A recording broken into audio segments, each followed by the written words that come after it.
요한복음 12장 1절에서 8절 말씀입니다. 유월절 엿새 전에 예수께서 베다니에 이르시니 이곳은 예수께서 죽은 자 가운데서 살리신 나사로가 있는 곳이라.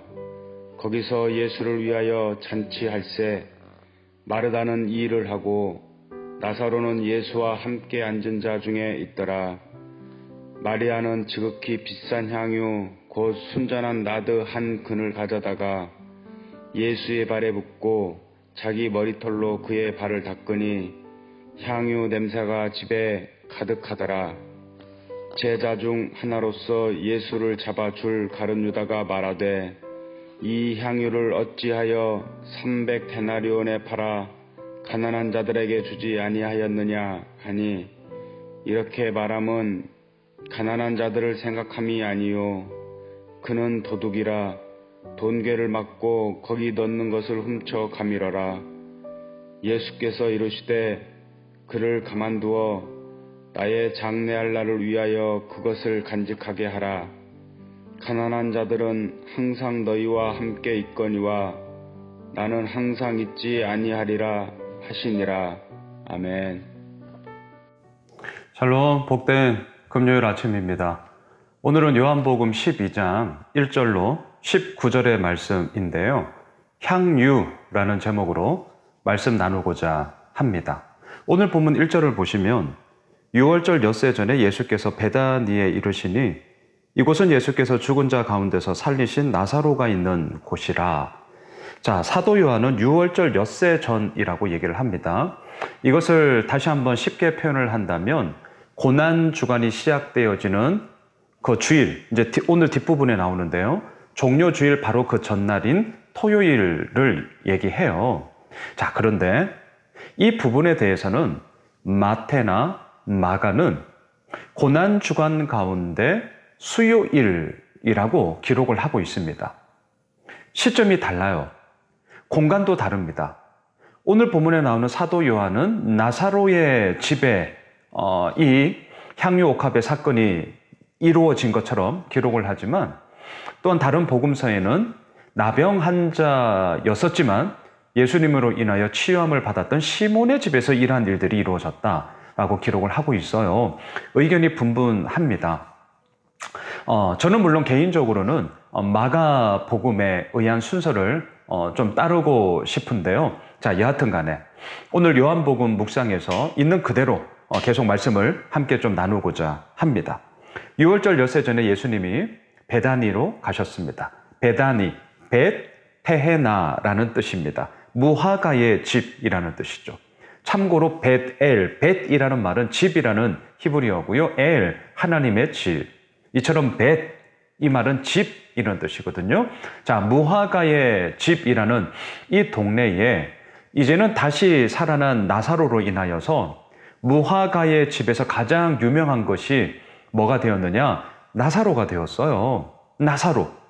그래서 오늘 본문에 보면 이 나사로까지 이제는 죽이려고 종교 지도자들이 모의를 하는 내용도 나옵니다.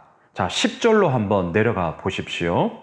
10절, 대제사장들이 나사로까지 죽이려고 모의하니. 왜 이렇게 했냐고요? 9절을 보세요. 유대인의 큰 무리가 예수께서 여기 계신 줄을 알고 오니 이는 예수만 보기 위함이 아니요 죽은 자 가운데서 살리신 나사로도 보기 위함이었더라. 자, 이제 베다니에서 가장 유명한 것은 무화과가 아니라 다시 살아난 나사로입니다. 그래서 나사로까지 죽이려고 모의를 할 정도였습니다. 이러한 사건 속에 오늘 반짝반짝 빛나는 하나의 그 유명한 사건이 나옵니다. 마리아의 순전한 나드 한 근을 깨뜨려 예수님께 기름 부으며 자신의 머리카락으로 발을 닦는 그 가장 위대한 헌신, 섬김, 모든 것을 내어드림의 그 사건의 이야기가 나오는 것이죠. 자, 2절로 올라가 보시죠. 거기서 예수를 위하여 잔치할세 마르다는 일을 하고 나사로는 예수와 함께 앉은 자 중에 있더라. 마리아는 지극히 비싼 향유 곧 순전한 나드 한 근을 가져다가 예수의 발에 붓고 자기 머리털로 그의 발을 닦으니 향유 냄새가 집에 가득하더라. 상상해 보십시오.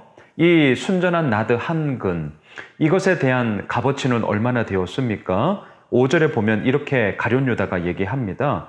이 향유를 어찌하여 300데나리온에 팔아 가난한 자들에게 주지 아니하였느냐 하니, 자, 300데나리온, 1데나리온이 그 당시 하루 노동자의 품삯이었습니다. 그러면 300일치의 값이라는 거죠. 대략 1년 연봉이라고 계산하면 됩니다. 어마어마한 그 값비싼 향유를 마리아는 예수님께 붓고 자신의 머리털로 닦으면서 예수님을 기념하죠. 자, 이 동일한 이 향유 사건을 보고 가룟 유다는 무엇이라 얘기했습니까? 왜 그것을 허비하느냐 이거였죠. 한마디로 왜 낭비하냐 이거였죠. 표면적으로는 참 맞는 얘기를 해요. 300데나리온을 가지고 가난한 자들을 구제했다면 더 좋지 않았으랴. 뭐 틀린 말은 아니잖아요. 하지만 오늘 본문 6절에서 그의 속내가 무엇이었는지를 정확하게 사도 요한은 지적하고 있습니다. 이렇게 말하면 가난한 자들을 생각함이 아니요 그는 도둑이라. 돈깨를 맞고 거기 넣는 것을 훔쳐 가미러라. 돈이 아까웠다는 거죠. 그리고 이 돈으로 인하여 결국 예수님을 은 30에 팔지 않습니까? 은 30이 어느 정도의 가치였느냐? 학자들에 의하면 보통 한 2달치 월급이다. 이렇게 생각을 하시면 됩니다. 2달치 월급. 그렇게 많지 않아요. 가룟 유다에게 있어서 이 향유는 300데나리온, 1년치 연봉의 값에 해당하는 그런 계산이 나왔는데 정작 3년 동안 함께 동고동락하며 섬기고 있던 그 예수님의 몸값에 대해서는 2달치의 월급으로 맞바꾸는 그런 가룟 유다의 어리석음, 연약함, 또한 그의 무너지는 모습들을 이제 우리는 보게 되는 것이죠. 자, 이 마리아의 향유를 향하여서 이 가룟 유다는 왜 낭비하냐라고 얘기했습니다. 하지만 예수님의 관점은 어떻습니까? 이것을 향하여서 이렇게 얘기를 하죠. 7절입니다. 예수께서 이르시되 그를 가만두어 나의 장래할 나를 위하여 그것을 간직하게 하라. 가난한 자들은 항상 너희와 함께 있거니와 나는 항상 있지 아니하리라 하시니라. 예수님께서 이 마리아의 향유 사건을 향하여 뭐라고 얘기합니까? 이것은 낭비가 아니다. 이것은 허비하는 것이 아니다. 나의 죽음을 기념하고자 하는 너무나도 고귀한 섬김이자 헌신이자 기념의 사건이다.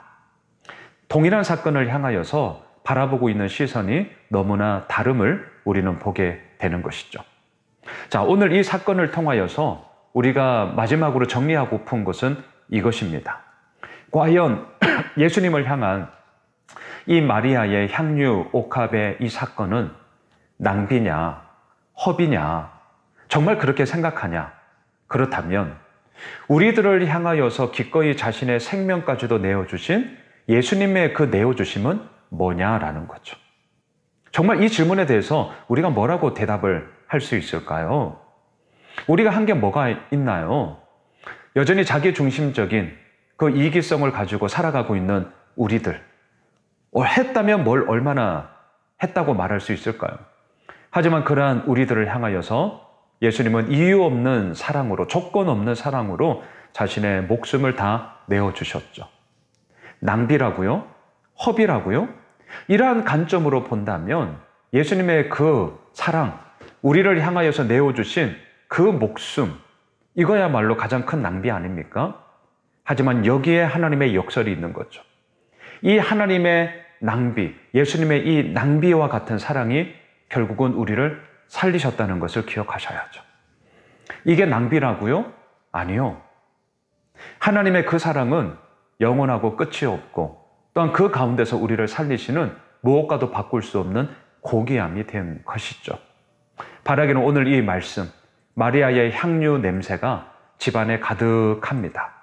그 아름다운 냄새를 맡으면서도, 그 향기를 맡으면서도 그 아름다움에 함께 취하지 아니하고 자신의 실리를, 자신의 득실을 따지고만 있는 가룟 유다의 그런 어리석음, 이건 낭비야, 이건 허비야. 우리 이러한 관점을 다시 한번 내어버리고요.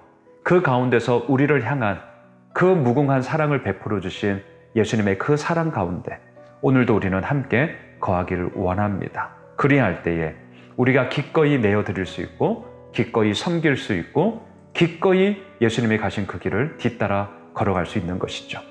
오늘 본문 향유 냄새가 집에 가득하더라.